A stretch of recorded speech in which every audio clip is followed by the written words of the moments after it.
Our talk today is Own Your Journey. I'm really excited about today's talk. Own our journey. Own your journey. So all life is choice. We know that, right? So from the moment we're born to when we die, we have choice. How we choose to interpret things. It's about interpretation. We don't create everything in our life. We create, our thoughts help co-create many things, but we don't, if a hurricane comes, natural disasters, they weren't even called disasters, just natural happenings, happened on this earth long before humans ever got here. We're not creating nature, well, we're co-creating it now, but if a hurricane happens, or it's not because I created a hurricane and so I somehow deserved this disaster to happen in my life. That's not what we're talking about. But I do have a choice on how I interpret that experience in my life. So if I interpret it as something that, this was meant to, somehow I created that I'm in this city, at the same time there's a hurricane, so I must hate myself or something like that, that's an interpretation that does not serve. That's what we would call a sort of a victimized or learned helpless response. So what we want to do, and we're interpreting all the time. Everything that we're doing is how we have a story, we have a context, how we interpret what's going on. So somewhere along the line, we decide, you know what, I want to be a conscious interpreter. That's what we call claiming it. I want to claim I'm going to be a conscious interpreter. And then we've claimed that we're going to be a conscious interpreter of all these challenges, because challenges are the other thing that go along our whole life. We have challenges throughout, like little daily challenges, bigger challenges, but challenges are consistent. So I want to be a conscious interpreter of all the challenges in my life. If I make that claim, then I need to commit. I commit to it by practicing it, by actually doing it. It's one thing to claim it, it's another thing to actually do it. So we're going to talk about this in light of the heroic journey. Everyone here is a hero, and we're all on spiritual journeys. So therefore, our entire life is one big marathon of a heroic spiritual journey. We've been learning about the 12 different hero archetypes. Now those archetypes we can find in a chapter of our life. So I'll go through there. It's the innocent, orphan, warrior, caregiver, seeker, lover, destroyer, creator, ruler, magician, sage, and fool. Those are the 12.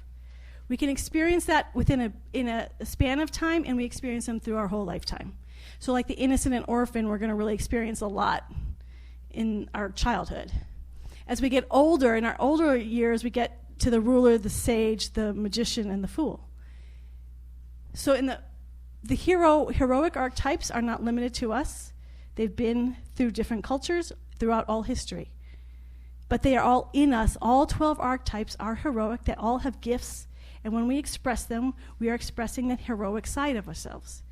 And we're all in this room because we recognize that there's some spiritual essence to our life. There's a spiritual source to the archetype. So there's a transcendent reality. It's that the way I define, there's many ways to define spiritual. The way I define spiritual is that there's a belief and an understanding that there's something transcendent to all physical phenomena. So no matter how many millions of cells we have within us, and we continue to explore that, or explore the billions and billions of galaxies and stars, those are all things that when we study them, we can see them. See, taste, touch, hear, smell. As long as we have something to look at, or to observe, or to think about, we're not in the transcendent. The transcendent is something that we cannot see, taste, touch, hear, or smell. It is in the invisible. It transcends all phenomenal existence. It transcends all form. It transcends even energy. Energy in the great cosmologies of the different religions is still a step down from the absolute. The moment we have energy, we're now into some sort of form. You can feel it. You can't necessarily see it, but you can feel the energy around. So the spiritual journey is a recognition that there is something so transcendent, so beyond the beyond the beyond, that it transcends our human consciousness and yet is fully alive as all of us. So putting those two things together, we are on this heroic spiritual journey. Our entire life is about this heroic spiritual journey. And it makes absolutely no difference that I've said that. What makes a difference is whether you claim it for yourself. That's where the power comes. So we're going to look today at claim. Claim it, commit to it, and create it. So that first step is claim it. So I just want you to take a note. Are you on a sort of that is your entire life, this whole marathon of the life of it you're living. Do you claim, how much do you claim in your own interior world that you are on a heroic spiritual journey? That all the challenges that are happening to you are part of your heroic spiritual journey? That every choice that you're making from a heroic place, from this deep wisdom within you. And that even when you're not, you have the ability to make those changes. You have the ability to shift how you interpret. That's a hero has choice and recognizes that we have choice. It's a conscious choice. A hero is it's hard to be a hero if we're not conscious. The hero is the conscious part of us. So that when we consciously choose to interpret. So just make a note for yourself for this week. How much do I claim? Not just briefly, oh, that sounds really good. That's really fun. I'm a heroic spirit. I mean, deeply, do you claim this for yourself? That you are a hero living a spiritual journey. That has so much power in of itself to claim that. It's like making this stand. I'm just going to stand when my foot hurts. I'll do it this way. Stand. Making a stand that this is what I'm here, and this is what I'm living. Because that is, the moment we have that, we have a context for everything else. And it's a big context, and it's an empowering context.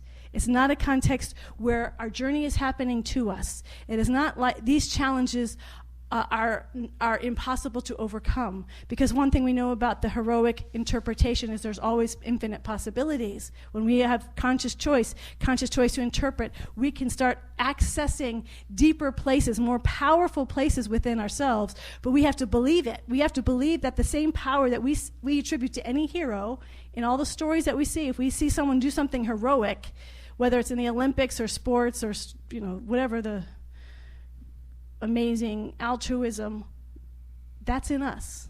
That heroic response to life is within us. So we claim it, and then we have to commit to it. Because if we don't commit to it, it doesn't go very far. The committing part is really about finding what we love. I've claimed that I'm a hero, I'm on a heroic spiritual journey. But that spiritual part's really important. What am I committed to? When I say spiritual, I know what that means for me. What does that mean for you?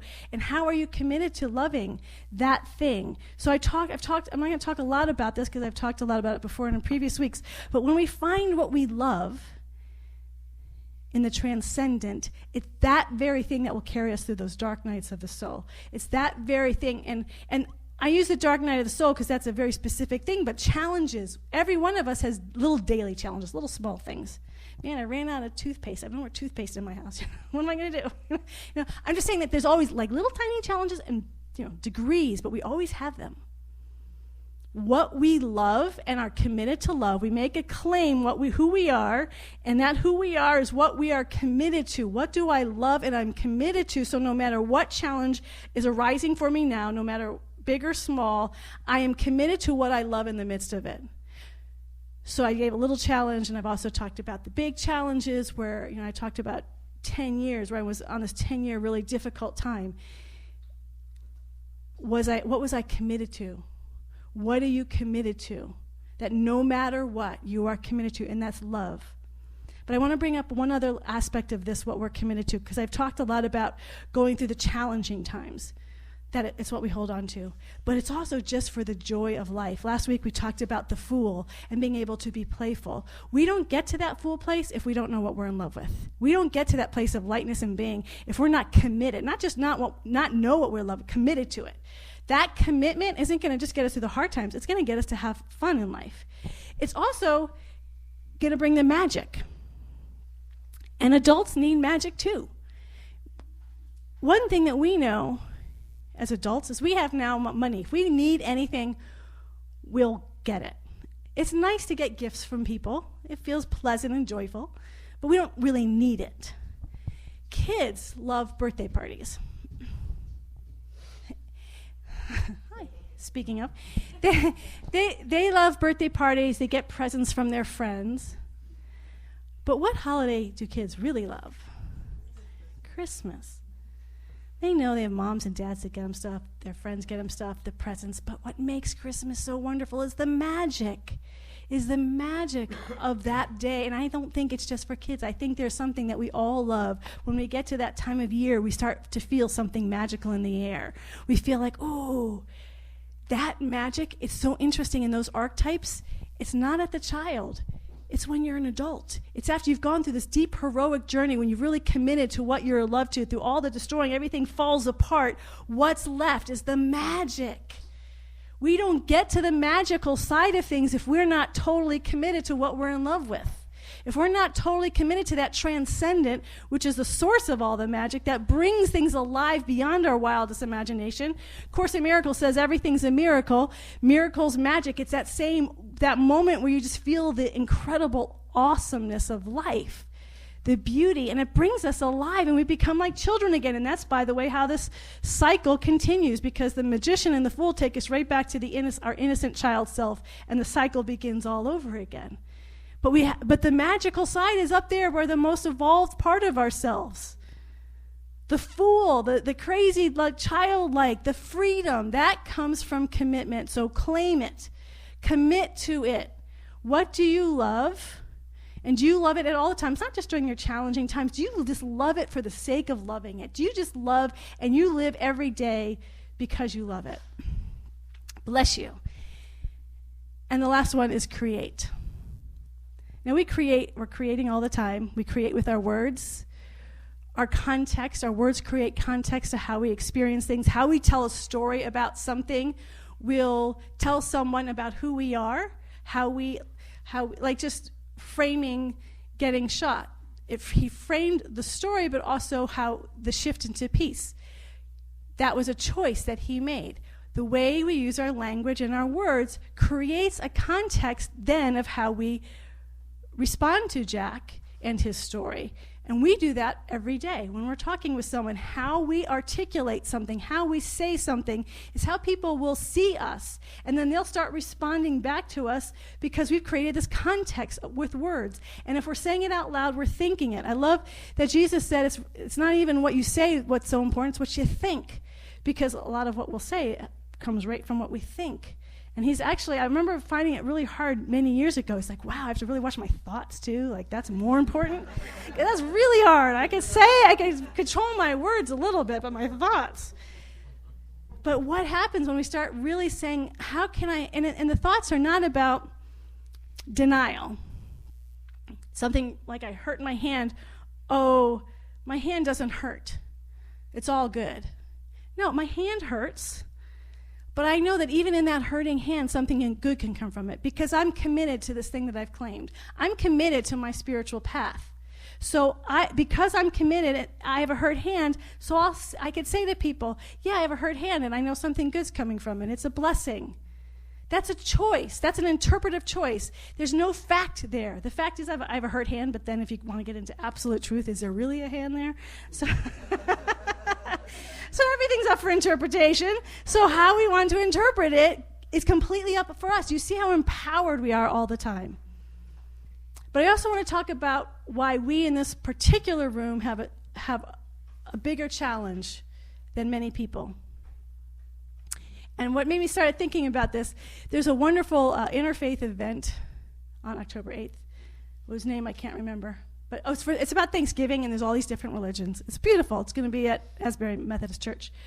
And I was reading through the different, and I've been to these before, the different religions presenting. And I thought, well, they are having a different experience of the interfaith experience than many of us. Because if you're a Hindu, or you're a Buddhist, or you're Jewish, or you're Christian, you go to this, you have your tradition, and you're learning about all the other traditions, but you have your tradition. People who are spiritually progressive have principles. We have our principles, but we don't necessarily have a religion.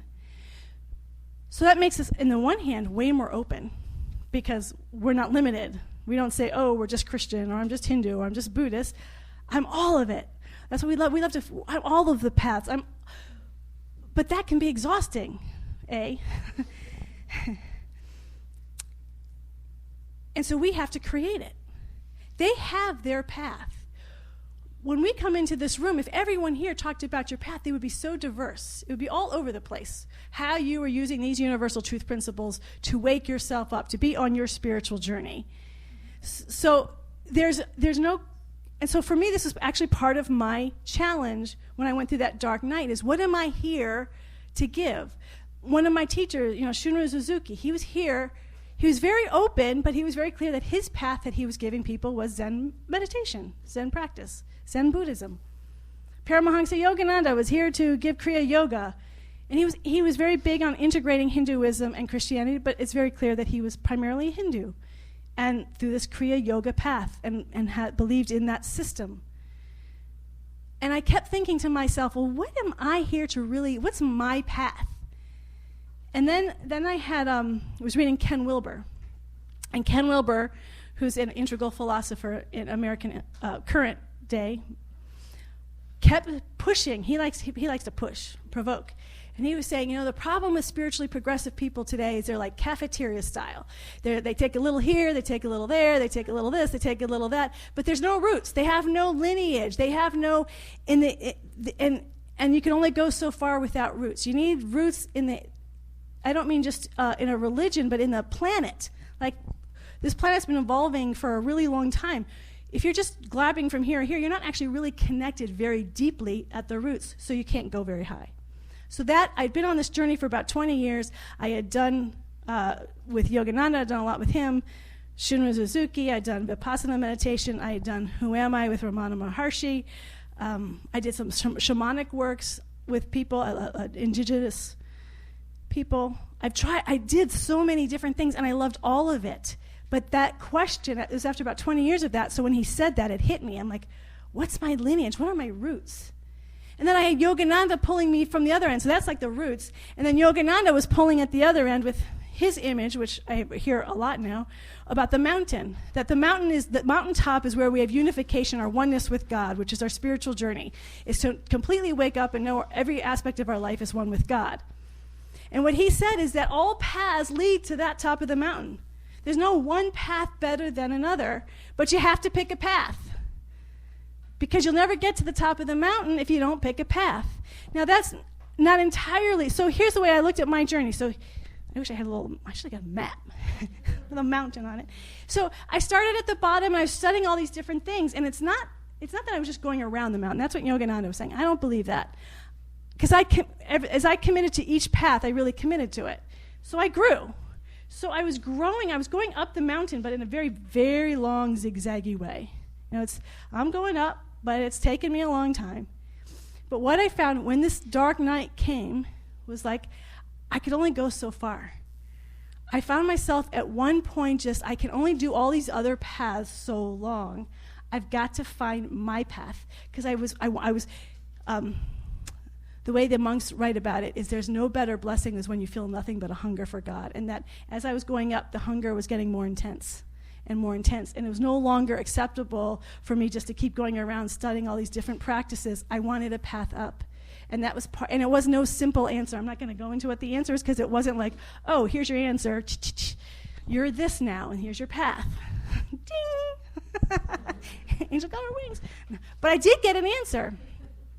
It comes up through the soul, which is not through the linear mind. It comes up through symbols and soulful knowledge. And eventually, it comes to our surface mind, and we can articulate it. So it took a long time for it to emerge what that path was. And what I found is that the more clear I got about my path, the more, so you start climbing up the mountain a little bit faster now, because now you're not going zigzaggy, you're beginning to go directly up, is the connection I felt with all those other religions.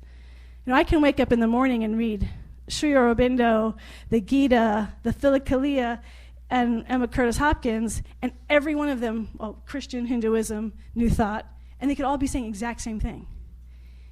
And I feel it in my soul because I'm more and more, it's not just the words, it's the depth of being. The more we get up the mountain, the more we feel the whole mountain. But going back to my point, create it. We have to be more creative. Our hero's journey is harder than everybody else's. That's basically what I'm trying to say. Because no one's telling you what your path is. I'm not up here saying this is what your path needs to be to get up the mountain. You have to create it. You are the creator. You and the divine, the transcendent, are co-creating your path. What that mountain is. So you're claiming you're on a spiritual journey. You're committing to it. And then you have to create it. And you cannot put that on anybody else. Well, you can, but you wouldn't be here if you did that. Because you already know your own autonomy. So for what I did, I remember the first time, as we talk about cycles, I had a little dark night of the soul. See, they're all degrees. This was just one, like, about a year. And I'll never forget. It was like the claim it. I was in my living room.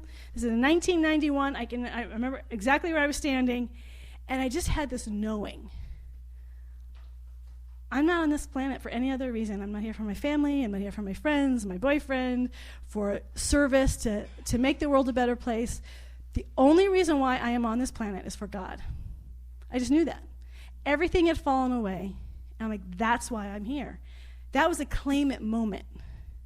That was like a clarity. That, by the way, the destroyer energy always brings us clarity because it's getting rid of all the extraneous stuff. This is why I'm here. And then from that moment, from that place is when I started creating how to anchor that. And that's when I started my spiritual practices. And basically, since that moment, January 1st, 1992, I've been creating my own curriculum my whole life, since then, my entire adult life. So even when I was working full-time, I was in ministerial school full-time, I never thought about it because I just take it for granted. I also had my own curriculum that I was always working. Like, I had my own expectations and rules that I just created between, when I say my own, it was always between me and the divine. That's the spiritual journey, is recognizing that we are on this journey with the transcendent. And I always had to, everything was in context of that. Ministerial school, my marriages, my family, my friends, whatever I was doing, my work, everything was in context with my curriculum that I was constantly creating with God and working on all the time. It's not a static curriculum. I refined it, so in 2013, I now don't call it a curriculum, I call it my covenant with God, and I continue to work on it. And I read it this morning. It's something I continue to read over and over, to carry me, to say everything that happens. I still take classes, I still learn, I still work, I still give. All of that is happening in the context of my curriculum that I've created. That's what I mean by create. You create with the divine, in the divine, as the divine, your journey. We don't wait for it to happen to us. So that means that everything that happens in that context, because you've claimed it, you're committed to it, and you're creating it, or creating it and committing to it, could do it the other way too, create it, commit to it. Everything then that happens is in context of that. I am so clear that everything that happens in my life happens in context of this curriculum that I've created, the covenant that I've created. That is owning your journey. Own your own journey. Own your own heroic spiritual journey. That's my invitation to you. At every moment, we have choice. Every day of every moment, we have choice. We get to interpret. We are always interpreting. We get to choose to be conscious interpreters of all the challenges that are happening in our life. We are the place where that powerful choice is. And when we do that, we want to get very clear what we claim, what we are committed to, and to create from that claim and that commitment. We create every day for our entire life what our journey is. No victims allowed. Own your journey. Let's pray.